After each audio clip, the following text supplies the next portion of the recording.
Hey guys, and welcome to Pheas Airsoft, where today I'm going to be doing a disassembly on this Specna Arms Rock River Arms SA-E03 Edge.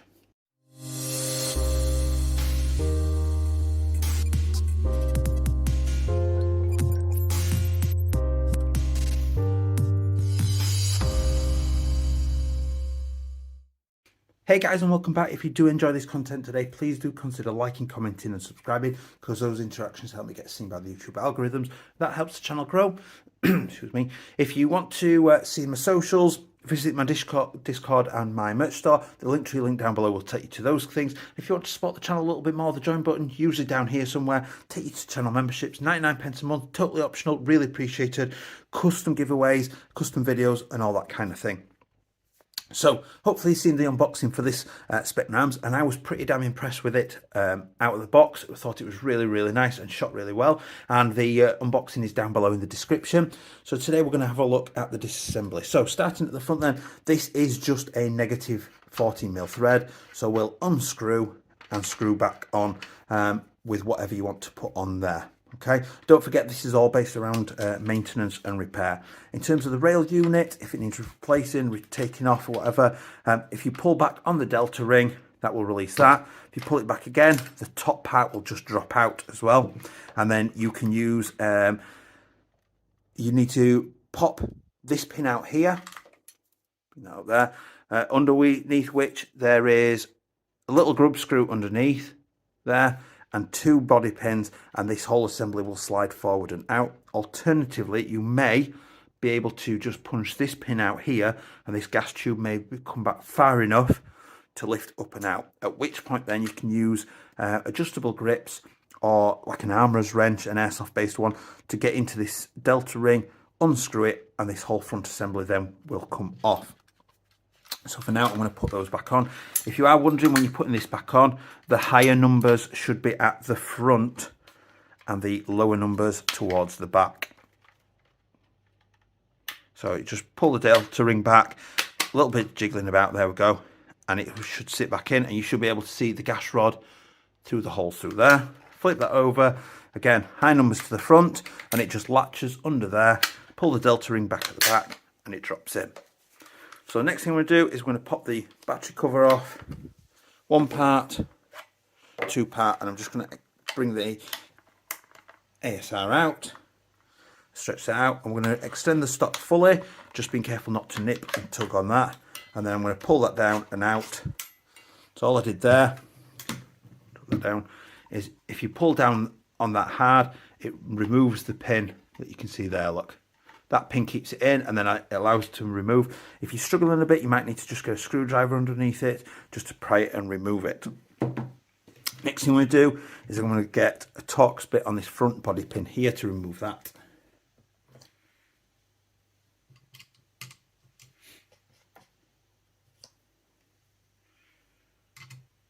That's Torx 10 I'm using on that. Now it is technically an Allen key or hex head bolt, but I often find that the Torx sit better and tend to knock round the hex head screws out. So I've taken that screw out. I'm just going to gently push that through. What I'm going to do actually is I'm going to get a very thin screwdriver to sit down in there so it doesn't catch on the threads. And I'm just going to tap.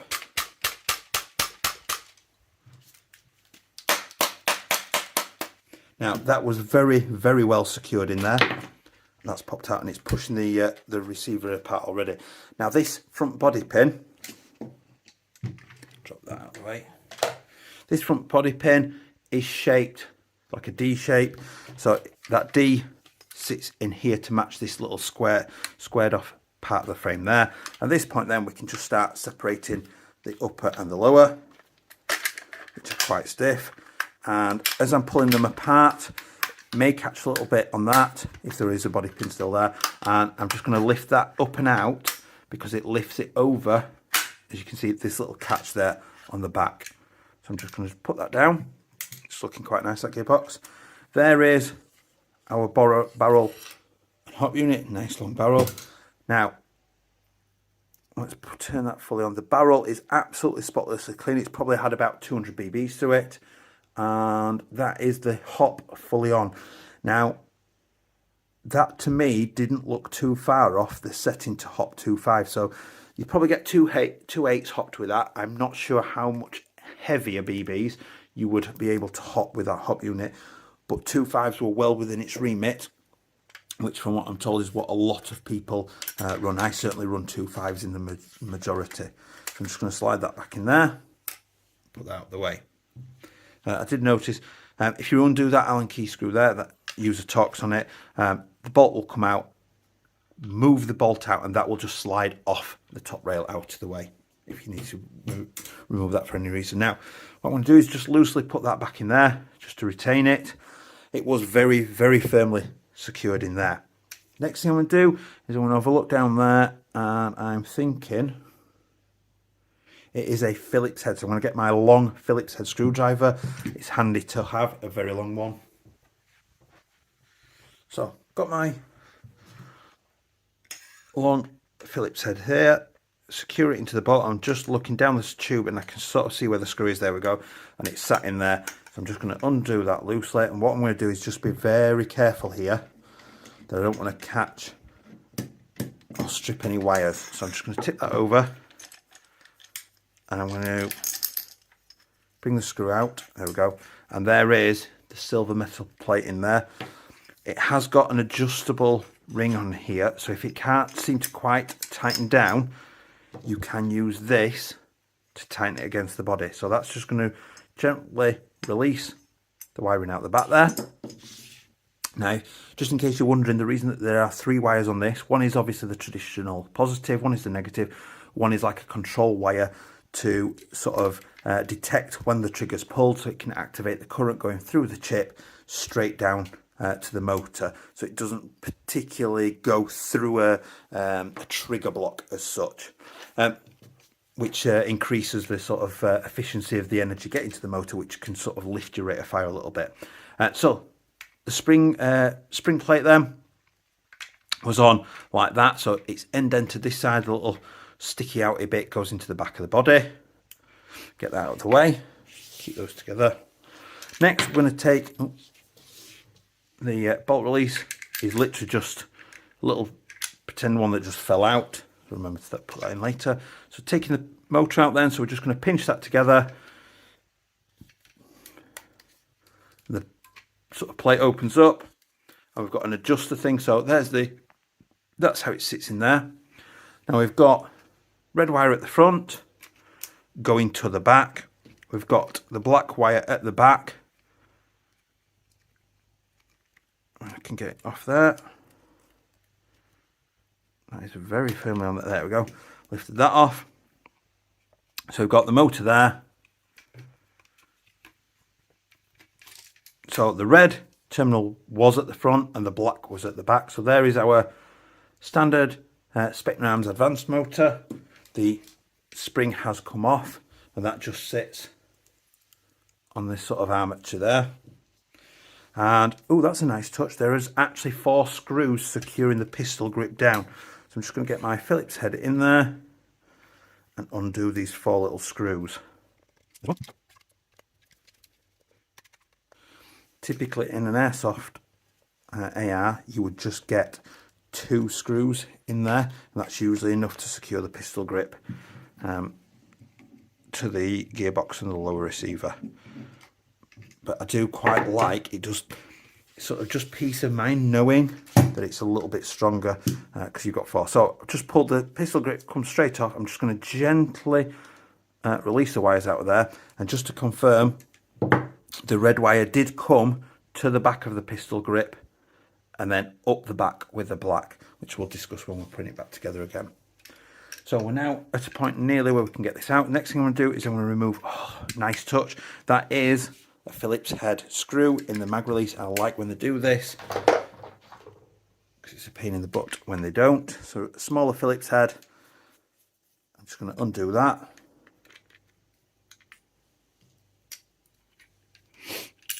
There's the mag release out, keeping that together with a spring. Next we've got trigger pin and a body pin to punch out.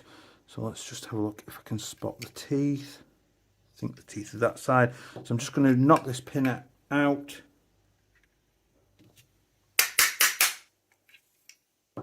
Yeah, so the teeth were on this right hand side with the sticker. Just going to finish punching that through. There we go. So the body pin has come out there, and hopefully you can see the tiny little teeth on the end. So they were by the sticker here. Put that down, and then we've got one last body pin that shouldn't be any hassle, and it's not, because it's no longer under any sort of compression. So we'll now do the little dance where we have to pull and jiggle about to get the gearbox free. There we go. So those are all free and out of the way now. So we've got a blue plastic selector plate, quite standard, looks like a SEMA one. We've got the Orion branding on the side. We've got bearing based bushings in there. We've got this nice blue cylinder and air nozzle, and a quick change spring, and a blue plastic sort of spring guide attached to this quick change spring system. Now, based on that, it is quick change, but you are going to have to effectively remove the screw down the stock tube to change it, which we'll have a look at as I'm reassembling it. So let's push in quarter turn. So I just literally could use my thumb with that.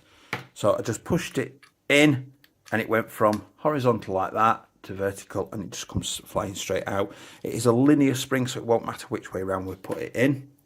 And then it's no longer under compression, so I can remove the 4 small screws across the top and the 5 screws across the bottom. There is some good strength in that. I'm liking that. So because it's here, I'm going to use my extra long Phillips head.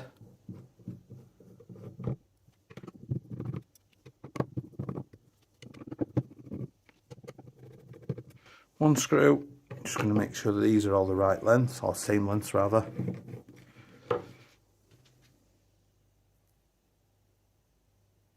First 2 are the same, guessing they all are going to be the same.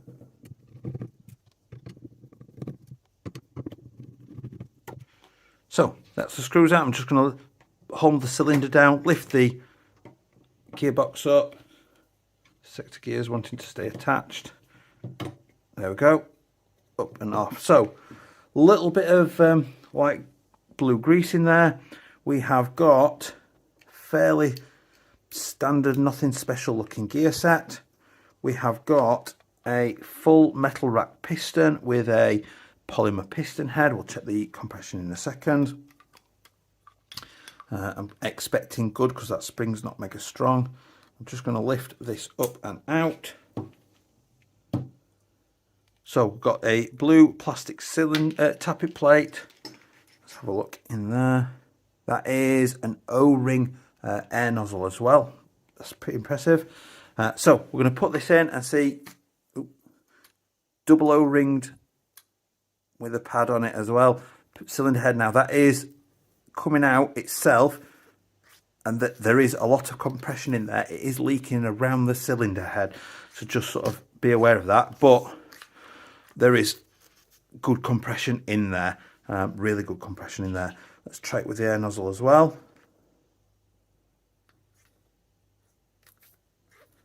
Even with the nozzle, I'm getting equally good air compression in there. So that is really sort of making me pleased and happy.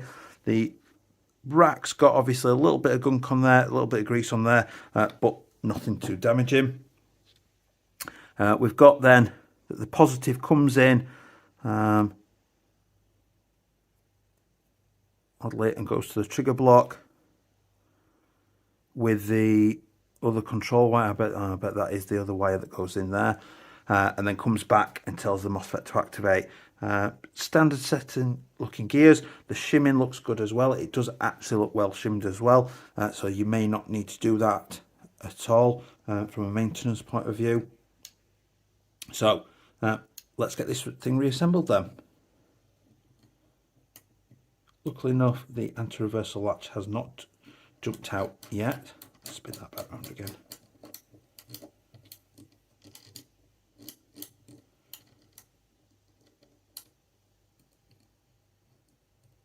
It is very springy though, so I'm pretty sure it's going to go at some point.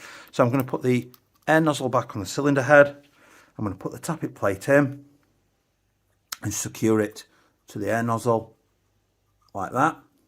I'm going to hook the spring onto the tappet plate. Now this little spring I'm going to put onto this post here at the front and then stretch it back whilst trying to keep this whole assembly together. And there we go. Is that perfect? So just be careful that's taking the shims with it. So what I've got is a spring on here, so that's springing all this back. The cylinder head, got a hole here, there's one underneath, it sits on a little lug that looks like that. And then the cylinder should sit, there's like a framing for it, and it should sit sort of flush into the gearbox casing like that. And then the piston can sometimes cause you an issue, like mine there has jumped out of its runners, so it needs to sit on those runners nicely, so the teeth need to be square up against the sector gear. So now at that point, provided that the anti-reversal latch doesn't do anything silly, let that be a warning to it, we're going to flip this gearbox over and back in. The cut-off lever might need to just be pressed back in when we're doing it. So flip that over, let's prod that in, and let's manipulate some of these out of the way. Nearly there.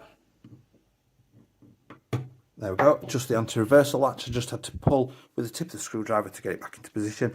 And look out that it's sat flush, nice away. Check the trigger's pulling. Check the tappet, that's going. I can see down there that the piston is still in its runners. So we'll get these screws back in and get this reassembled.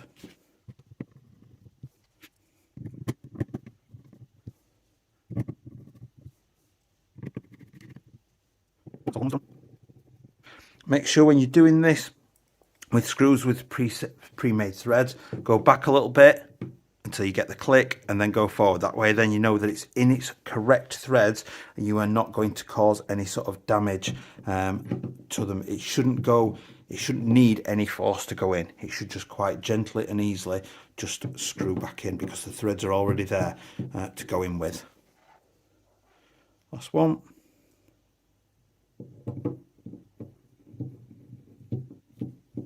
Perfect.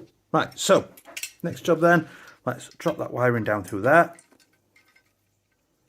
So just wangle it through there and drop the motor wires down through there, and we're just going to bring it back and drop it in.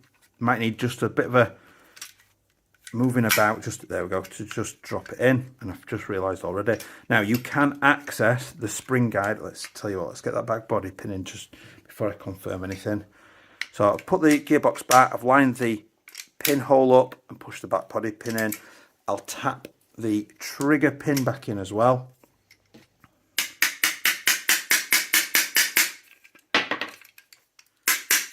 There's the rear body pin just popping out.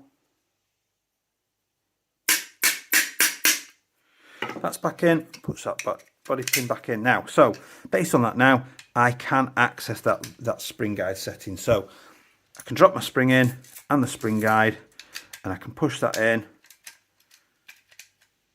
all the way in, and I can quarter turn it, and is it locked in place?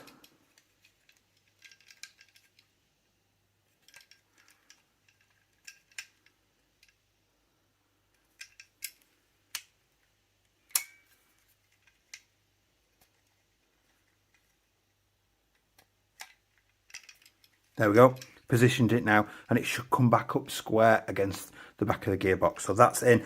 So basically by removing the screw out of the back there, if you take the pistol grip off, there goes the rear body pin again, just doesn't want to stay in there. I was able to then basically change the spring guide and everything, so I know that that is sort of a properly quick change spring guide.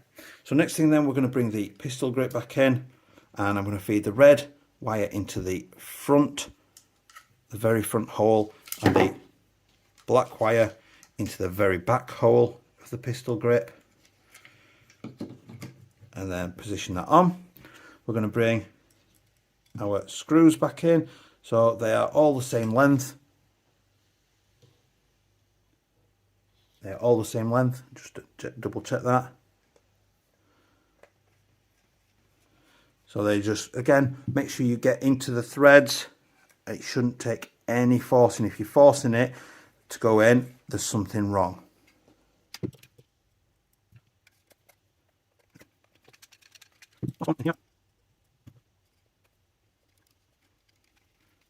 So those are in. So don't forget, the black comes straight up the back anyway. The red needs to come round underneath the motor. So what I've done is, hopefully you can see down in there, the red wire needs to come along this bottom edge and then up the back, so that it can then loop back around and over onto the red terminal. Okay, so I'm going to bring the motor in. The red terminal went at the front. What I'm going to do is, because that spring just drops off, is I'm going to put it in sideways like that. I'll show you, I'll bring it back on camera. So I'm going to put it in sideways like that, making sure that the red terminal's at the front. I'm going to, there we go, just wiggle it about until it drops in, and it should be quite springy with no real force or need hassle. And then I'm going to push the motor terminal back onto their pins, which might be a little bit fiddly. If you are struggling at any point, feel free to get some needle nose pliers, because they can just help just to give you that little bit more dexterity at getting it on, pushing it in to place. So that's one. That's the black pin put on using the needle nose. The red one comes round and goes on much easier. And then we're going to bring that fin in. So the big fin goes at the front like that. And what you're looking for is that this little top cone of the motor here sits into this hole here with the black screw. So I'm just going to manipulate it around. It should pretty much self-locate. Again, this shouldn't really need any real force. It should just go in and click open. So you're looking for the little tabs to pop out, and this shouldn't be like close. It should be an even gap all the way along. Perfect. So that's that part in. Next, I'm going to bring the spring mag release back in. So drop the in from that side, flip it over and drop the spring in. We're bringing the button in. Usually these, doesn't matter which sort of orientation round they go. And then bring in my little Phillips head again, checking that I've dropped into those threads first. Make sure it's nice and springy, which it is, it's not catching. Beautiful. Next thing we do is we will bring the stock assembly. So I'm just going to feed the wiring back down. Like that, in fact. Oh, nearly. Don't forget your sling plate. So the sling plate then, again, you've got that little notch there. It's going to go into the back of the body. Like that. I'm going to bring this in as well and feed that on. Don't forget it's got two notches, and those are just going to go onto there. Then we're going to bring the screw and the retaining plate in. There we go. I'm going to drop those in, and I'm going to use my screwdriver to, well, what I'm actually going to do is I'm going to lift this back up a little bit until this has come back out. What I'm trying to get is that retaining plate, the gap is at the bottom of the tube, because that's the optimal place for it. So you might need to just do a little bit of manipulating. So once you've got it sort of more or less where you're happy with it, I mean, it doesn't need to be that the hole is at the bottom. It's just obviously helpful if it is. And then what I'm going to do is just line the screw coming out the bottom into the sort of the back of the spring guide there, the quick change spring guide, and with a tube as well. It's not exactly easy. And then what I'm going to do is get my screwdriver down in there into the screw.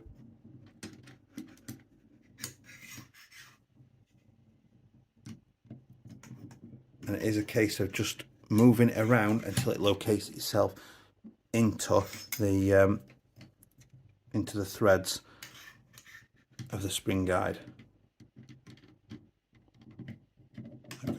There, right, there we go. I'm into the threads, and if you want to check, screw it down a little bit. You should, if I've pulled back up on the stock tube, and I can feel that it is going down and getting tighter against the back of the body, which tells me I'm in the right place.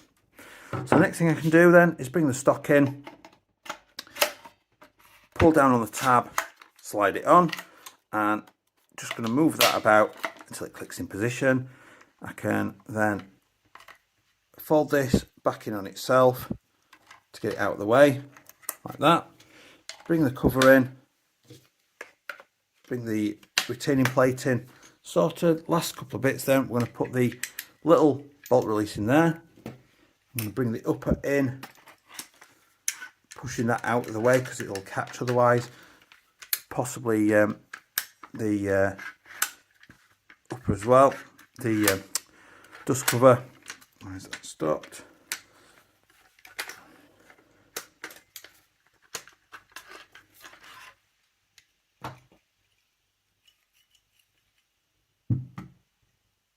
Now for mine there, the little plate has jumped a little bit and it's causing a blockage against the gearbox. So I've just smoothed this plate back down into the side of the receiver like that. There we go. Perfect that time. Pull the charging handle whilst manipulating it back to lift it over that notch. And then as it comes to the back there, I've pulled it again just to allow this tab to drop down. And then it is a case of pushing down and together at the same time to get it to click back together again.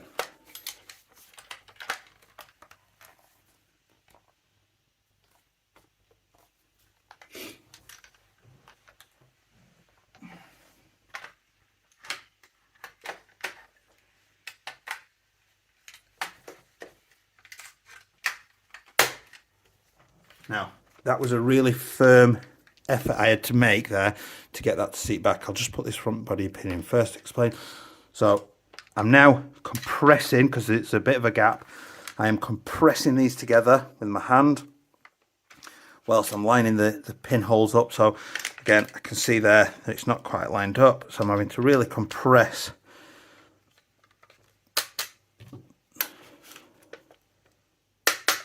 There we go, lined them up. It's twisted a little bit, so I'm just going to straighten it up. Dropped in. And then the last screw can go back in. Now, so the quick change spring is accessible in the stock tube, which is good. That body is a very tight fit, and I had to pull down and compress on this back angle here to get that lip to drop down and under. And it's also a tight fit at the front here, and I had to sort of, as you saw then, really compress this with a lot of grip and push the pin in and then secure it down. But very, very, very solidly built. I'm really, really impressed with that. I hope that's been helpful for you. I hope that helps with your repairs and maintenance. Please do remember to like, comment and subscribe. I will see you next time. Bye.